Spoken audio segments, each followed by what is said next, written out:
Mutton রান্নার mission মানেই যুদ্ধ। সকালবেলায় বাবু বাজারে গিয়ে 1000 টাকা খরচ করে এলেন। 900 টাকার মটন আর 100 টাকার মাল মশলা সমস্ত রান্নার জন্য রেডি করে নিয়ে হাজির। একটু যদি খারাপ হয়েছে তাহলে সবাই হাই হাই করে একদম যুদ্ধ বাঁধিয়ে দেবে। সুতরাং লাল লাল ঝাল ঝাল অয়েল মটন রান্নার জন্য যেটা প্রথমে দেখে নেব, হাড় যাতে বেশি না থাকে। দেখুন কীরকম অয়েলি, স্পেশালি গরম ভাত রুটির সঙ্গে দারুণ।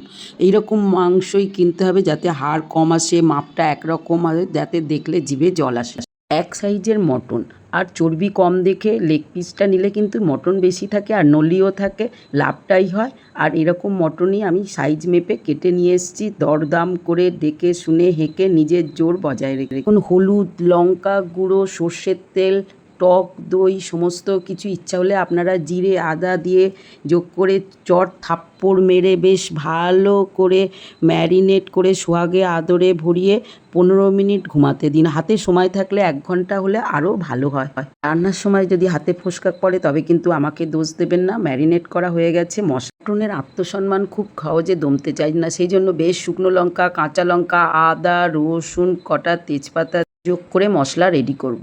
এবার কড়াতে সর্ষের তেল গরম করে একটু রাগিয়ে তুলুন। যখন ঝাঁঝ দেখাবে তখন চিনি যোগ করুন। এতে বেশ আরও গনগনে রেগে গেলে যোগ করুন জিরে, শুকনো লঙ্কা, তেজপাতা সবগুলি দিয়ে এমনভাবে ভাজুন যেন কান্নাকাটি শুরু করে।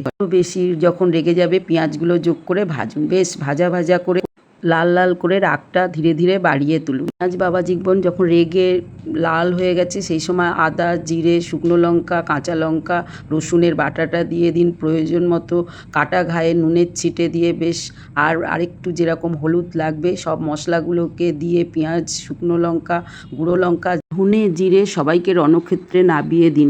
সকলকে এমনভাবে রাগিয়ে তুলুন যেন রেগে সবাই যুদ্ধের জন্য প্রস্তুত। এখন এবার ঘুম পাড়ানো মটনের কাছে চলে এসেছি, তাকে বেশ নাড়িয়ে চাড়িয়ে একটু জাগিয়ে দিলাম।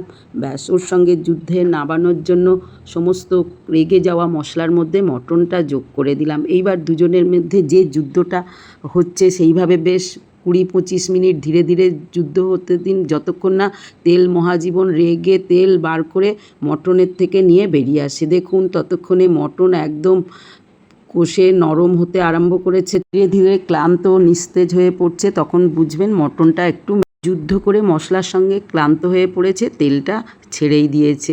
এবার মটনটা কষা যখন পুরো রেডি, আপনার আন্ডারেও কিছুটা চলে এসছে, কিন্তু পুরো কিন্তু কথা শুনবে না। এইবার কাশ্মীরি লঙ্কাকে ডেকে আনুন বেশ বিয়েবাড়ির কালারে রাঙিয়ে তোলার মতো করে সাজানোর জন্য। বেশ যখন অনেকটা নিস্তেজ হয়ে পড়েছে আপনার আন্ডারে, প্রেশারে কুকারে যোগ করে দিন। নিজের প্রেশার ঠিক রাখার জন্য 3-4টে সিটি দিন আর গরম মশলা দিয়ে আরও একটু ঝাঁঝিয়ে তুলুন। এইবার দেখুন সিটি খোলার পর কেমন কাবু হয়ে গেছে। গালে দেবেন, টুক করে গলা দিয়ে নেবে যাবে। আপনার আর কিছু করার নেই, কেবল ঝাল, ঝোল, রং, কালার সেগুলোই দেখার। রেডি হয়ে গেল। গরম ভাত বা রুটির সঙ্গে পরিবেশন করুন, দেখবেন সবাই কীরকম তাড়িয়ে তাড়িয়ে খাচ্ছে। আমি তো আর লোভ সামলাতে পারলাম না, 1 বাটি গরম ভাত নিয়ে বসে পড়েছি। বাড়ির সবাই এখন যাক যে যেখানে, আমি তো আগে ভোজন পরে ভোজন। ব্যাস, নিয়েছি মটন রেডি। বন্ধুরা, গলে যাওয়া মটন, গরম ভাত, এবার আর থাকা যাচ্ছে না। ধোঁয়া ওঠা মটন 1 পিস নিয়ে ঝোল আলু যদি দেন তো তাহলে তো আর কথাই নেই। এইভাবে মেখে গালে পুরে দিলাম। আর কি চাই। টাটা, বাই বাই, আমি এখন খাই। এবার আপনার পালা।